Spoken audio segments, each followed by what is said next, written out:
जयमसी साथीहरू, हामीले आफ्नो जीवनलाई हेरेर हरेक सफलता आफ्नै कडा मेहनतले मात्र भएको हो कि जस्तो लाग्न सक्छ। हुन त मेहनत त गर्नै पर्छ, तर हाम्रो आफ्नै बलले मात्र नपुगेको समयहरू पनि धेरै थियो।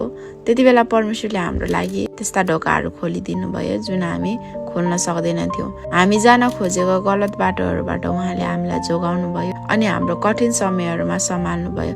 पछाडि फर्केर हेर्दा हामीले पाएको आशिष, हामीले सिकेको पाठ र उति बेला पुरा नभएका हाम्रो योजनाहरू पछि गएर बुझ्न सक्यौँ कि ती हरेक प्रार्थना र परिस्थितिमा परमेश्वरको हात थियो।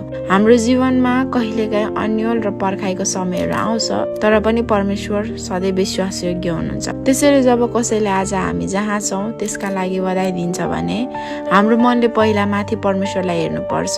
हरेक अवसर, हाम्रो सुनाएको प्रार्थना, हरेक दोस्रो मौका र हामीले फेर्न पाउने हरेक सास उहाँकै उपहार हो। हाम्रो जीवनको कथा हामी कति योग्यको छौँ भन्ने होइन, तर सधैँ परमेश्वर कति महान र कृपालु हुनुहुन्छ भन्ने बारे हो। त्यसैले आज हामीसँग जे जति छ ती सबैको लागि हामी परमेश्वरलाई धन्यवाद दियौँ।